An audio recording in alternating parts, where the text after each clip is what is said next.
mira, que sacada. Ô galerinha, olha só. Eu fico orgulhoso, eu sempre fui muito organizado, vou confessar pra vocês. Meu caderno é nojo, cara.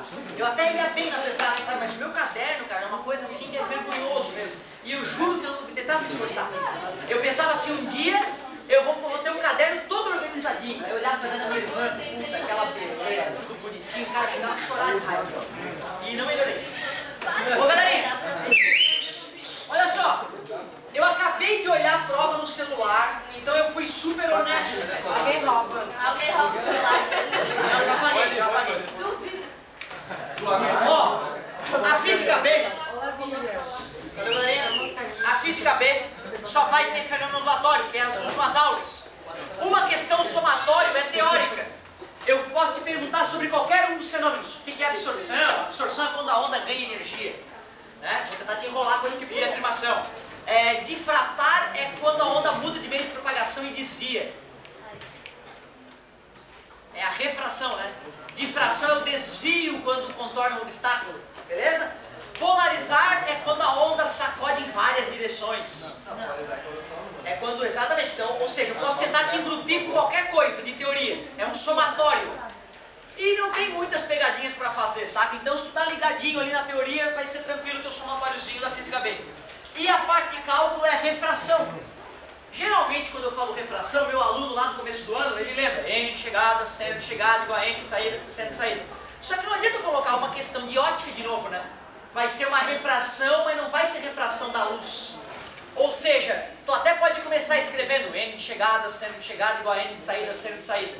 Mas tu vai ter que lembrar que N é C sobre V, vai cortar os Cs. Logo, a fórmula legal seria seno de chegada sobre velocidade de chegada é igual ao seno de saída sobre a velocidade de saída, que é a fórmula que a gente introduziu hoje.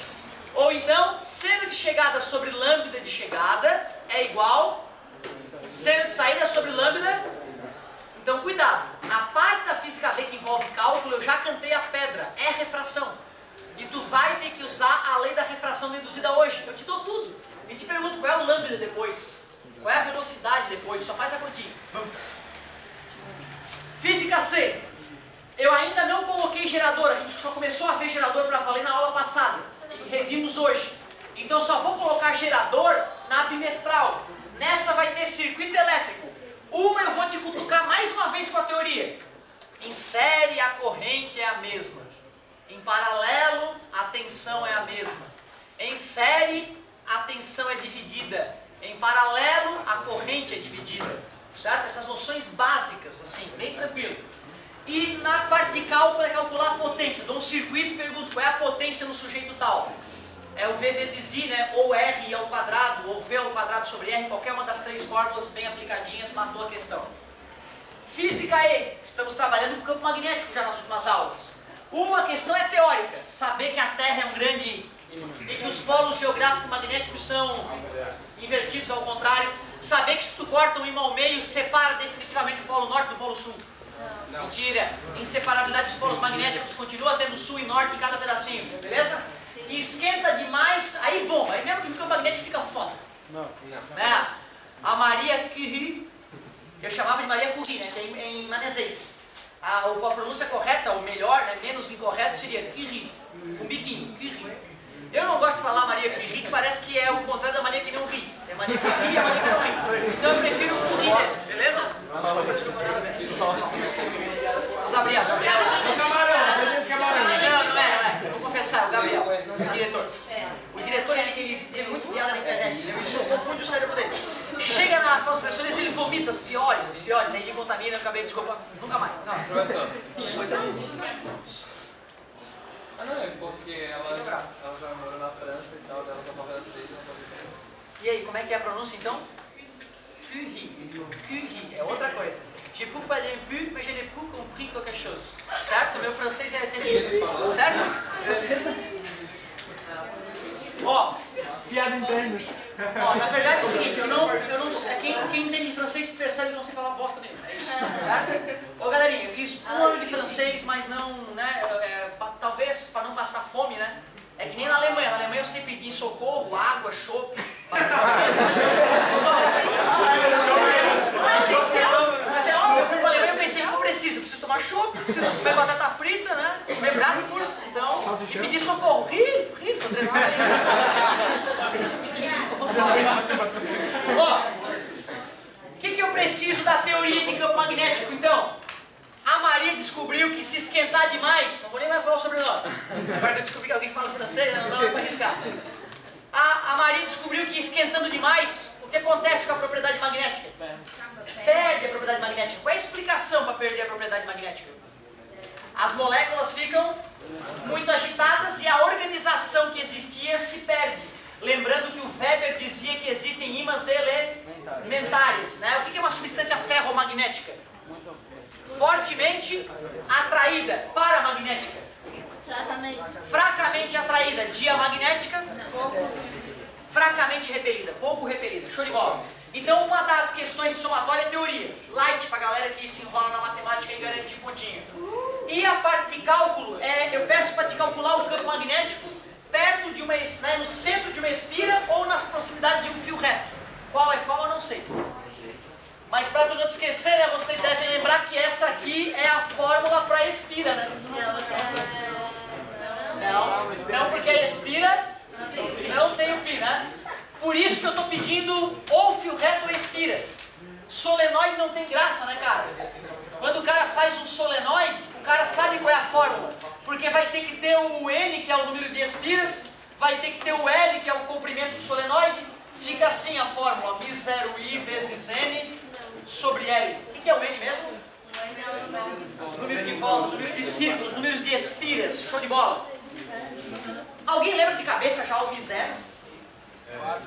4π 10 na menos 7. Putz, é um ótimo sinal quando o cara lembra, ou ele está muito ligado na aula, foram só 2 aulas que a gente citou isso, ou ele fez um exercíciozinho. Não fale assim. A apostila fechada, apostila semi-aberta apenas. Tá? Então não vamos duvidar. Ó, outra.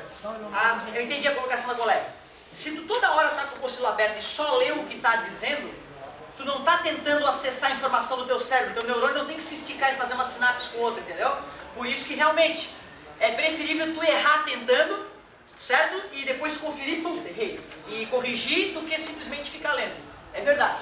Ô galerinha, quando eu pego um ímã e faço uma partícula carregada passear dentro desse ímã, polo norte e polo sul, pode acontecer alguma coisa com essa partícula, não pode? As linhas de campo vão do sul para o norte, né? Não. É do norte para o sul. Certo? Mas elas são contínuas aqui por fora, beleza? Peguei a partícula carregada e arremessei ela. De uma dessas 4 formas diferentes, o que vai acontecer? Nada. Não vai acontecer nada. Porque quando a partícula carregada tem a velocidade paralela ao campo magnético, a força é 0. Se a força resultante é 0, a partícula continua em MR1, continua em linha reta com velocidade constante, beleza? Eu lembro de eu decorando isso, como eu não tinha entendido nada, eu decorei. Velocidade paralela, força 0. Velocidade paralela, força 0. Tu vê de uma forma para me ajudar a lembrar isso, né? Eu preferi decorar. Porém, o que acontece quando eu pego uma partícula, vamos fazer ela positiva primeiro, e arremesso ela dessa maneira? Como é que ela gira? Parabéns, só de fazer assim eu fico muito orgulhoso. Mas eu queria que tu aplicasse aquela regra, lembra? Certo? Para tu descobrir como que ela gira no espaço aí. Se ela está girando assim, se ela está girando assim, ou assim na diagonal meio doida. Essa aqui quem é? Sem ofensas, por favor. É a força, não estou xingando ninguém, é para lembrar que é F de força. A velocidade da carona, sobrou quem pra cá? Alguém lembra? O campo. Ó, pra lembrar, a fórmula da força eletromagnética, ela tem essa carinha aqui, ó. Só 3 dessas grandezas são vetoriais: a força, o campo magnético e a velocidade. Por isso que os teus 3 dedos, cada um deles tem que assumir um desses vetores. Lembra? A arminha e ó o gatilho. É muito importante que tu faça isso com a mão, cara. Faz hoje, ó. Segura a mão assim, ó. Outra, quando tu tentar aplicar, tu vai te torcer todo, entendeu? Essa torcida é fundamental, porque no dia da prova, tu vai ter que buscar aprumar a tua mão com o desenho. Na prova fica todo mundo assim, eu te juro. Fica todo mundo. O amigo na aula, ali na outra turma, ele já tava Aí eu falei para ele, amigo, ó, gira a apostila às vezes. No quadro, não posso girar o quadro para refazer o problema, entendeu? Mas na tua apostila, para tu não quebrar o pulso, tu gira a apostila e tá, agora ficou gostoso. Beleza? E se uma vez na vida tu não fizer isso, no dia do vestibular, tu não vai fazer, cara. Certo? Então, ó, velocidade. Tudo bem? Campo magnético, para baixo. Olha para onde é que vai estar apontando a força. Para dentro do quadro, concorda comigo? Um objeto que está indo para lá e é empurrado para dentro do quadro, né? Uma coisa que está indo para lá e é empurrada para dentro do quadro, ela vai fazer essa curva aqui, concorda comigo? Certo? Ela vai fazer essa curva, logo essa partícula estaria girando assim, galera. Ó. Beleza? Desliguei o campo magnético, ela passa reto. Desliguei o campo magnético, bem na hora que ela chegou aqui, ela vai para cima de vocês. Beleza? Desliguei o campo magnético na hora que ela chegou bem nesse ponto, ela atinge o quadro. Tranquilo? Então tu vê, regra da mão direita modificada. A apostila ensina diferente. A apostila faz a regra da mão direita espalmada, a mão direita fica espalmada, e ele muda quem é a força, quem é o campo magnético. Ou seja, tu pode usar a dica da apostila, não tem problema nenhum. Em qualquer bom livro. Aí o autor do livro vai dar um nome diferente, vai usar uma pegadinha diferente. O Harley usa umas piadinhas em inglês para poder gravar as coisas, então pra gente talvez não vá servir, para quem não domina inglês, certo? E eu adorei quando meu aluno fez assim. Ele, professor, o que é isso aqui? Calma, professor, calma, é só uma ajudinha. Ele, é o fuck you. Ele, não, é o F de força, isso aqui. O aluno que me ensinou. Carona, velocidade. Pô, foi show, entendeu? Eu gostei tanto da ideia que eu divido com vocês. Não quer dizer que tu tenha que usar essa regra, beleza? A apostila faz assim, ó, a mão. E o outro vetor, professor? O outro vetor tá saindo da palma da mão. Tranquilo? Aliás, será que dá para usar a mão esquerda? O que fica diferente na mão esquerda? A força, né? Então se a partícula for negativa, usa a mão esquerda. Olha que legal. Eu não sou bom com a mão esquerda, eu uso só a mão direita. Então eu digo que a força é no sentido oposto. Uma vez eu quebrei a direita, mas depois eu destreinei. Eu comentei com a galera, tem uma técnica mais pisada. Depois você pergunta pra galera, tem uma técnica legal aí pra menino praticar. Certo? Como é que é? Meu padrinho me ensinou uma também. Chega, tá bom assim. Olha, se a partícula é negativa, tens a opção ou de usar a mão esquerda, porque a força vai no sentido oposto, ou tu lembra que a força é no sentido oposto, beleza? Resumindo, enquanto um próton arremessado assim giraria desse jeito, o elétron giraria para cima de vocês, concorda comigo? Beleza? Nada demais. Olha, quando o meu professor me mostrou que quando a velocidade é paralela, o movimento da partícula a força é zero, aí o movimento é MRU. E quando a velocidade é perpendicular, ao campo, o movimento é circular, MCU, movimento circular uniforme, tranquilo? Eu estava felizão, cara, pô, tranquilo, os dois movimentos mais fáceis que existem, MRU e MCU, show. Aí, na outra aula, ele, galerinha, faltou um detalhezinho. Quando o campo magnético está numa certa posição lá no espaço, e a partícula é jogada obliquamente a esse campo magnético, obliquamente, tá vendo? Não é nem paralelo, nem perpendicular. Aí a partícula faz um movimento um pouco diferente. E ele falou, é o movimento helicoidal. Assim, ó. Com a minha mão em relação à câmera. Ao mesmo tempo que gira, se afasta. Aí eu fiquei puto. Eu tava tão feliz, cara. Pô, era tranquilo, né? Paralelo, MRU. Perpendicular, MCU. Eu vou acertar tudo. Aí ele vem com essa. Não. Quando é essa situação, a partícula sai girando que nem uma maluca, assim, ó. Gira e avança. Eu fui pra casa chateado, quase como um movimento helicoidal. Fui pra casa que nem uma pandorga, mas eu nunca admiti um ser humano me explicar uma coisa e eu não entender. Eu não admiti, assim, por mais que hoje eu admita que eu sou muito inferior a muitas pessoas, na época eu não admitia, eu pensava, se alguém entendeu, eu tenho que entender, eu não sou burro. Eu não admitia não entender, então eu botava a bunda na cadeira em casa e ficava vendo a apostila. Pô, que merda é essa? E aí eu vi, caramba, que óbvio, cara. Ah, meu Deus, que óbvio. Tu concorda que dá para decompor essa velocidade V numa velocidade horizontal, nesse caso, e uma velocidade vertical? Se essa partícula tivesse só a velocidade horizontal, qual seria o movimento dela? Tudo bem? É ou não é? Certo? Paralelo, né? MRU. Se a partícula tivesse só o movimento vertical, deixa eu ver. Ela é empurrada para dentro do quadro. Ela gira assim. Ela quer ir para cima, né? velocidade, carona. Campo magnético, o indicador, ó a força. Força para dentro do quadro, concorda comigo? Se o objeto quer subir e é empurrado para dentro do quadro, ele vai fazer a curva assim, né? Tudo bem para vocês? E se acontecem as duas coisas ao mesmo tempo? Se a partícula quer girar e ir para frente ao mesmo tempo? Movimento helicoidal, né? Certo? Resumindo, o cara que sabe quando a velocidade é paralela, o movimento é MRU.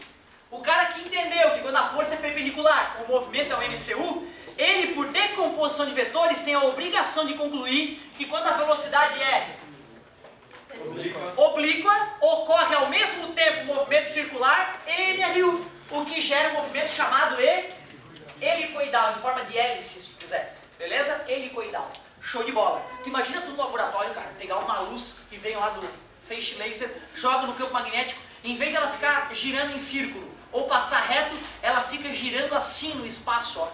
Muito bonito deve ficar, né? Aliás, alguns de vocês já devem ter até visto a famosa aurora boreal. A aurora boreal é as partículas carregadas vindo do Sol mergulhando no campo magnético da Terra. E às vezes tu vê isso aqui na aurora boreal, esverdeado ou avermelhado, devido ao nitrogênio ou oxigênio. O nitrogênio libera luz esverdeada quando é ionizado e o oxigênio avermelhada.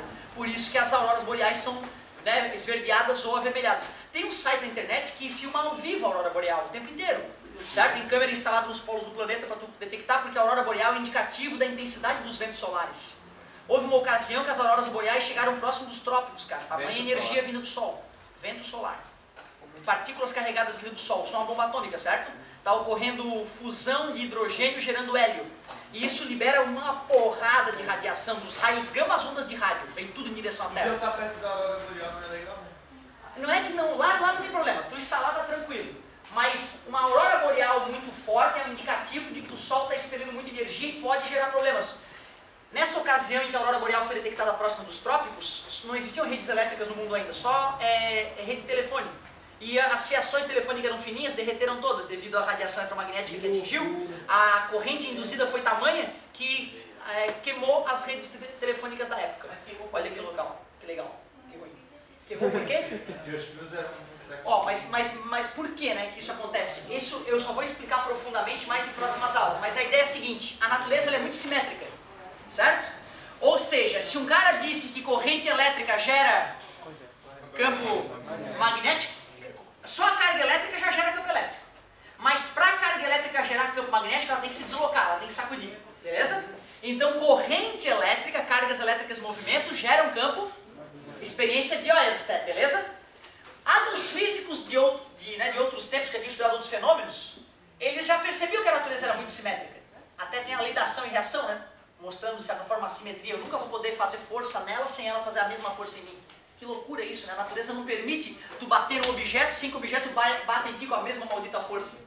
Isso é, né? Às vezes é ruim compreender isso. Mas os cientistas foram vendo que a natureza é simétrica. A natureza é simétrica. Então, se corrente elétrica gera campo magnético também deve gerar corrente elétrica. Foi aí que o mundo começou a ficar elétrico, cara. Quando a gente começou a sacudir ímãs próximo de fio enrolado e o fio começou a brotar uma corrente elétrica. É assim que toda a energia elétrica do mundo é gerada, sacudindo campos magnéticos nas proximidades de bobinas. Não interessa se a usina é hidrelétrica, nuclear ou termoelétrica. No final das contas vai ter um ímã girando envolto num solenoide. E nesse solenoide os elétrons vão começar a sacudir para um lado e para o outro. Mais uma vez, é por isso que a corrente gerada no mundo é alternada e nunca contínua, exceto das baterias. Então, peraí. O Sol gera radiação eletromagnética, são campos elétricos e magnéticos oscilantes. Quando eu tenho uma antena aqui no ar, lembra que tu encosta a testa nela e dá choque? Mesmo ela não estando em contato com a tua TV. Qual é a explicação para isso? É que lá no Morro da Cruz, alguém gerou com um fio, fez a corrente elétrica subir e descer, gerando campos elétrons. Essa luz invisível se espalhou para tudo que é lado, está me atravessando agora, atravessando a parede inclusive. Se eu pego um fio, coloco na posição adequada do campo elétrico, quando esse campo elétrico oscilante passar por aqui, os elétrons da antena vão querer ir para um lado e para o outro. Se não tem circuito, tu não percebe isso, mas se tu encosta no teu corpo que conduz corrente elétrica, dá um choquezinho na testa, beleza? É o saculejar dos elétrons da antena. Se eu deixar essa antena aqui e aumentar absurdamente o poder de emissão lá, vai chegar uma hora que a corrente elétrica oscilando no fio é tão imensa que vai esquentar e derreter esse fio. A radiação eletromagnética vinda do Sol que atinge a Terra, ela é muito fraquinha para gerar correntes elétricas altas nas nossas coisas metálicas aqui, né? Mas se o Sol solta um peidinho um pouquinho mais forte, dá uma, né, as tripas ficam espremidas lá e pum, emite mais radiação. Essa radiação eletromagnética chega aqui na Terra, vai cair em cima dos fios da rede elétrica do mundo, vai fazer a rede elétrica do mundo oscilar uma corrente muito além da qual ela foi projetada, derretendo fios importantes. Ah, professor, manda o cara soldar. Não, quando tu derrete vários sistemas importantes do mundo, não tens mão de obra para fazer o serviço em menos de anos. Outra, os transformadores que transformam a energia gerada de 15 mil volts para 700 mil volts, geradores que demoram anos para serem construídos, que só tem 2 ou 3 fabricantes no mundo, vão torrar. E quando tu quer montar uma hidrelétrica, tu liga para a fabricante lá, para a LG, e fala, ô LG, eu vou fazer uma hidrelétrica ficar pronta daqui a 5 anos. Tu pode me vender um daqueles transformador foda? Não, cara, agora só está liberado para daqui a 6 anos, daqui a 5 anos eu já tenho entrega para fazer. Aí tu liga para a VEG. Ô VEG, dá para me atender daqui a 6 anos tal coisa? Não, liga para a Hyundai. Aí tu liga para a Hyundai. Hyundai, pode, eu posso. Aí tu sabe que mesmo que a tua hidrelétrica fique pronto antes dos 6 anos, não vão te entregar o transformador. Aí tu faz todo o teu cálculo de custo, de quantas pessoas tu vai contratar para, no dia da hidrelétrica estar pronta, tá chegando um caminhão com mega transformador. Beleza? Os Estados Unidos, se eu não me engano, ele tem 4 mega transformadores desse de reserva. Como essa porcaria é milionária e demora anos para ser construído, ninguém tem dinheiro para deixar uma porra dessa parada na garagem para talvez nunca usar. Só a galera que é potência mundial, que é fodástica, para uma situação de emergência, tu poder ter um mega transformador desse para substituir, sacou? Se o Sol dá um punzinho e frita dezenas desses transformadores ao longo do mundo, claro, Estados Unidos, China, as grandes potências que vão ter as empresas na sua mão para não, vai fazer uma agora para mim, eu preciso de 2 meses essa porra, vou fazer a força-tarefa. Os países com menos grana deixam morrer sem energia. Outra, na minha cabeça eu achava que quando a energia acabasse, tudo bem, acabou a energia, vou ficar um tempinho sem energia. Eu passei uma semana sem luz lá na ilha, quando deu um apagão lá na ilha. Uma semana quase nós ficamos sem energia na ilha. Cara, os supermercados todos quebraram praticamente, porque o estoque de comida do cara apodrece. Outra, o semáforo não funciona, aumenta a morte em trânsito. Os elevadores não funcionam mais, o velhinho que não pode subir a escada porque é hipertenso morre quando for descer o apartamento da cobertura dele da beira-mar. E assim os hospitais começam a morrer gente porque não tem energia elétrica para o equipamento da UTI. Fodeu! Ou seja, o mundo organizado hoje, se ficar 1 ano sem energia, é caos, é fome, é miséria, é guerra civil, um querendo pegar comida do outro e roubar coisa do outro. Tu vê, né, cara, a sociedade é organizada porque tá tudo muito bonitinho, né? Se a natureza der um pulo na hora errada, ferrou, cara, tem que se preparar para isso. Por isso, atualmente, nós estamos filmando o Sol 24 horas por dia. A gente tem várias sondas circulando em volta do Sol e filmando ele. Sempre tentando prever quando é que ele vai dar um punzinho mais forte. Para a gente poder fazer as contas e se preparar. Certo? Dê um punzinho mais forte para ver se dá tempo de abrir os circuitos elétricos na Terra para a corrente elétrica não poder fluir e não fritar a rede elétrica do mundo. Certo? Isso é um dos grandes problemas que a raça humana enfrenta hoje, né? A fragilidade da rede elétrica. Certo? Fragilidade da rede elétrica. Outra coisa perigosa, o Brasil tem uma rede elétrica continental toda conectada praticamente. Se uma parte dela arrebentar, esse colapso pode ir arrebentando outras partes da rede, né? Os especialistas, estrategistas do mundo falam errado. O certo era o estado de Santa Catarina ter uma rede elétrica dele, o estado, né, uma rede elétrica dele, ou até pequenas redes elétricas. Explode uma, as outras todas continuam funcionando. Certo? Então tem várias coisas que a gente vai precisar reorganizar no mundo para aumentar a chance de sobrevivência do humano. No final da Avenida das Torres, na direção do Chovão, na direção do Panadela. No final da Avenida das Torres, tu pega para a direita, tem um negócio cheio de... Uma estação, né? Pensa bem, a energia que chega de Tubarão, ela está com 700 mil volts. Eu não posso deixar isso chegar na casa das pessoas. Para poder ficar seguro, antes da energia chegar na cidade, eu já reduzo para 13.600 volts. Então, se tu te pendura num poste desses ali, a paulada já é de 13.600 volts. Ainda está perigoso. Para eu poder levar para dentro da casa da pessoa, eu boto um outro transformador para 220 volts. Em cada poste. Certo? Quase em cada poste, quase em cada quarteirão, beleza? Mas os transformadores que rebaixam de 700 mil para 13.600 volts, eles são grandes. Não dá para tu colocar ele num centro muito populoso. Vai ter capacitores enormes, pode estourar um capacitor daquele, chegar a dar tremor de terra em volta da região. Então tu bota essa subestação nas proximidades, mas não... Então não deve ter capacitores, essa deve ser uma subestação já menorzinha. A subestação então um pouco maior deve ser numa área industrial ali, certo? Deve ter uma outra região. Não. O que eu quero dizer é o seguinte, eu falei que ia ter capacitor. E falei que capacitor quando estoura dá tremor de terra em volta. Eu não vou fazer isso próximo das casas. Então eu digo, é uma subestação redutora, mas não chega a ter capacitor para corrigir o fator de potência, certo? Um capacitor do tamanho dessa sala, por exemplo, que chega a dar 1 farad de capacitância, quando ele rebenta, a 100 metros da região tu vai sentir o chão tremer na hora que ele rebentar. Então se tiver casa vai estourar janelas, vai ser um problema, vai gerar um problema social ali em volta, né? Melhor botar afastado da cidade, certo? Eu lembro do meu pai me sacaneando. A gente ia passear, né? Ia viajar, e aí o rádio lá tocando uma musiquinha, daqui a pouco ele, tô sentindo que o rádio vai sair do ar. Aí daqui a pouco, ele, ó. Aí imagina a criança, né? Meu pai é evidente, cara, ele consegue, né? Meu pai sempre foi muito sacana. Falava pra mim que ele sempre foi campeão mundial de tudo. Ah não, quando eu fui campeão mundial, quando eu fui campeão mundial de boxe, não sei onde, porque criança acredita, né, cara? Criança acredita. Aí, anos viajando, ele, ó, tô com a sensação de que o rádio vai sair do ar. Aí tu vai ficando menos idiota, né? Tu vai desconfiando, esse bicho tá me mentindo. Aí eu fui prestar atenção e eu via, na hora que ele soltava a piada, ele já tinha avistado lá longe uma torre dessas de alta tensão. A torre de alta tensão está passando alta corrente elétrica para um lado e para o outro. E corrente elétrica gera campo, e campo magnético interfere com ondas eletromagnéticas. Ele sabia que quando ia passar debaixo da torre de alta tensão, ia ter uma certa interferência da rádio, que não é via satélite com aquilo ali. Aí ele ficava tirando o sarro da cara do idiota ali. E aí isso talvez, ao longo dos anos, eu fui feito de idiota tantas vezes que hoje eu não acredito, mesmo quando é verdade às vezes. Eu me enrolo, certo? Até porque a gente sabe que o ser humano ele tem uma tendência bizarra, né, de querer contar vantagem. A mais bizarra de todas que eu vi esses dias foi a do coração, ó. O pastor tirando o coração de boi dentro do fiel. Nossa Senhora! Eu não sei, eu vi porque minha namorada, Otávio, olha isso aqui no Facebook dela, contaram.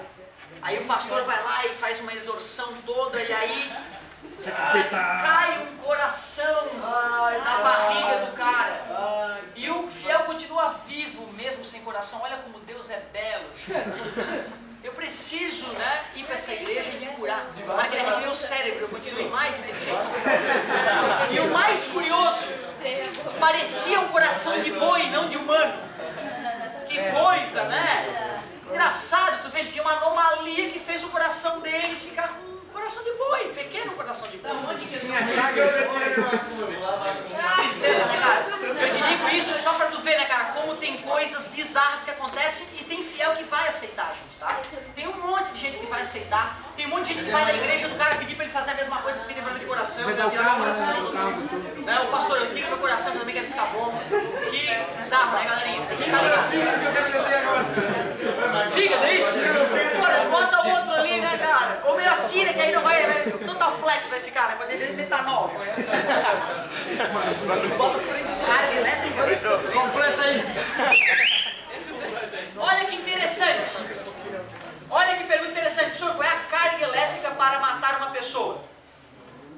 Em coulombs eu não posso dizer, porque o que importa é a corrente elétrica que vai fluir através do corpo da pessoa. Se eu tiver 1 coulomb de carga, que é bastante carga, mas liberar aos poucos na pessoa, não vai acontecer nada. Se eu pegar esse 1 coulomb de carga e fornecer instantaneamente para a pessoa, eu posso fritá-la. Logo, pois então, a cerca elétrica, cara, ela pode operar com 220 volts, certo? E por incrível que pareça, o objetivo não é matar. O cálculo que foi feito ali foi para atordoar uma pessoa, de repente fazer ela desmaiar, mas não para matar, certo? Porque tu pode ter problema, né, cara? Tu mata um cara, mesmo que... Imagina, tua cerca elétrica tá bem rente. Aí o menininho deixou a bola cair lá dentro da tua casa. Aí ele vai pular o muro e morre uma criança na tua cerca elétrica. Tu nunca mais vai ter que mandar pra sempre. Uma vez eu vi morrer um certo? passarinho, massa pra caralho. Eu tava assim, indenizado. Pois então, eu lembro do pai do meu amigo, sem noção, fazer uma cerca elétrica caseira, certo? O cachorro não pular mais e o filho dele tomar vários carcaços na cerca elétrica. Imagina tu matar o teu filho com isso, né? Então assim, ó, vamos pensar, só para ter uma noção. Eu uma vez fui, quando eu era gurizinho, ainda tinha uns 14 anos, 13 anos, fui na USP, Tinha o gerador de Van der Waals lá, o gerador de Van der Graaf, perdão. É um capacete metálico, né? Tem uma eletização por atrito embaixo dele, vai acumulando carga no capacete metálico. Uma mulher vai lá, encosta naquele capacete, o cabelo todo arrepia, né? Fica bem legal, certo? Aí o instrutor chegou, amigo, encosta nesse capacete positivo, encostei. Tinha uma outra criança lá, ô guri, encosta lá no outro negativo. Agora, aproximem as mãos de vocês. Cara, quando a minha mão tava assim, a uns 4 dedos da mão do guri, ou da menina, não lembro, um raio, cara, saía do meu dedo e ia pra mão da pessoa, ficava um raio atravessando, sabe?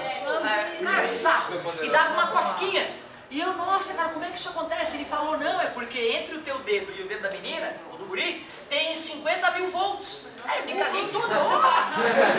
Aí, não, pô, eu jamais deixaria vocês fazer isso se não fosse seguro. Como é que os 50 mil volts não me matavam? Causava uma cosquinha. Que apesar da DDP ser altíssima, a corrente que circulava entre nós era baixíssima. Porque o gerador de Van der Graaf, ele é uma estrutura muito simples. Ele é uma manivelinha, por exemplo, que pode ficar girando, vai arrastando plástico e lã, por exemplo, e o plástico está conectado com a capacete metálico. Como a eletização por atrito, um fica mais, outro fica menos, esse excesso de carga vai para o capacete e vai acumulando. Mas quando o raiozinho passa de um dedo para o outro, cai a carga que tinha acumulada lá e a voltagem vai de 50 mil para 10 volts, cai rapidamente. Ou seja, para ter mais raiozinho eu tenho que tirar a mão um pouco, esperar um pouquinho para recarregar, certo? Ou seja, foi construído para aumentar a voltagem, mas com baixa corrente, para poder fazer experimento de segurança, beleza? Resumindo, o que mata o cara? Não é nem alta corrente, nem alta tensão, é um misto. O importante é que, no caso do coração, vai ter que passar uma corrente elétrica pelo teu coração, para que ele não pulse mais adequadamente, já que ele pulsa por corrente elétrica, certo? Para ocorrer a tetanização do músculo. Uma tomada de 220 volts pode matar, assim como uma autoraminha daquele 12 volts, não sei se vocês lembram disso, tinha uma autoraminha que tu comprava, né? Pô, 12 volts aquilo, dá para matar a criança com aquilo ali, dependendo do caso, entendeu? Ou seja, não dá para dizer que tem uma regra. O que mata é a corrente que percorre o corpo do cara. A partir de 0,5 ampere, meio ampere pode dar problema. Então meio ampere pode dar problema já. O de polícia é um capacitor com uma voltagem tão imensa, certo? Que libera uma carga violenta muito rapidamente. Mais uma vez tu não vai querer matar, tu vai querer deixar o cara atordoado, certo? Pega um capacitor, carrega ele com 10 mil volts e já lá. Como não dá para eu ir de longe, as arminhas de choque disparam 2 fiozinhos metálicos que batem no peito do cara, fecham o circuito e a descarga elétrica é violenta.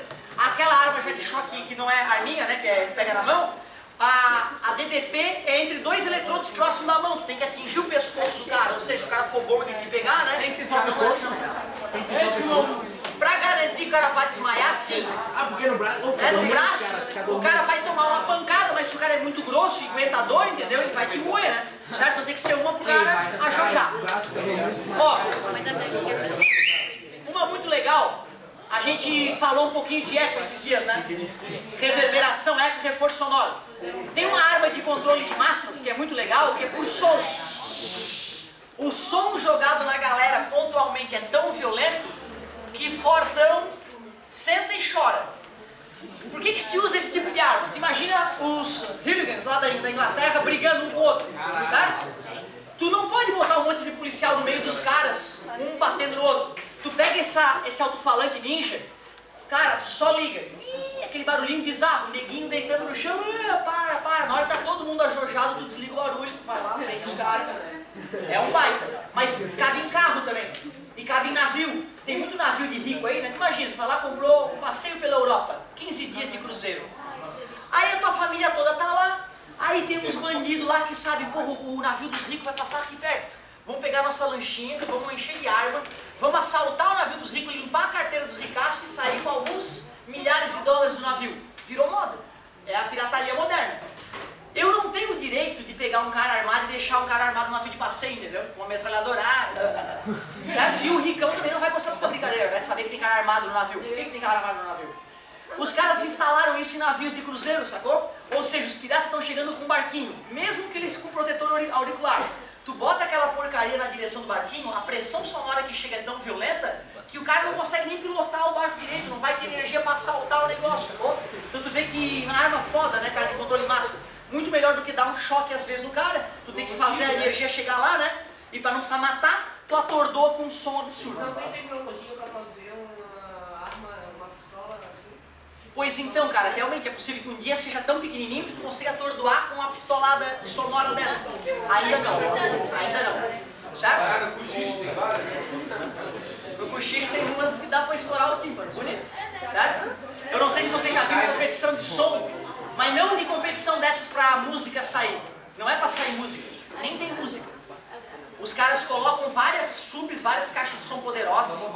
Às vezes selam o carro com concreto, eu juro pra vocês. Botam um sensor de pressão no interior do carro e ganha a competição quem gerar a maior pressão interna no carro. E nem tem música, não é música, é um barulho, um ruído que eles botam lá. Aí os amigos, quando o cara não tem muita grana e não deu tempo de fechar de concreto o carro, os amigos vão nas janelas segurar as janelas, porque a janela vai expandir na hora da pressão, entendeu? E para aumentar a pressão do carro, aí os amigos do doente, estão do doente junto, vão lá e ficam segurando a janela do carro, enquanto o cara tenta fazer a prova da pressão maior.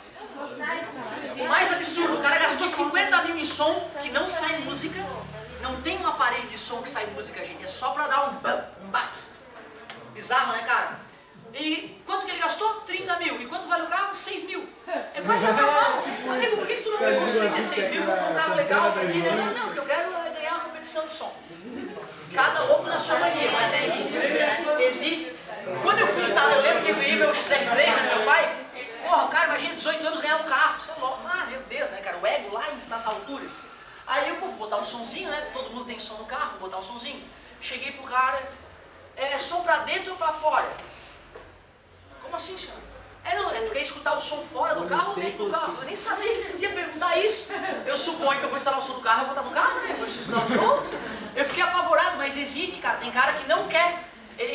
O som dele foi projetado para ele abrir o porta-malas e escutar de fora.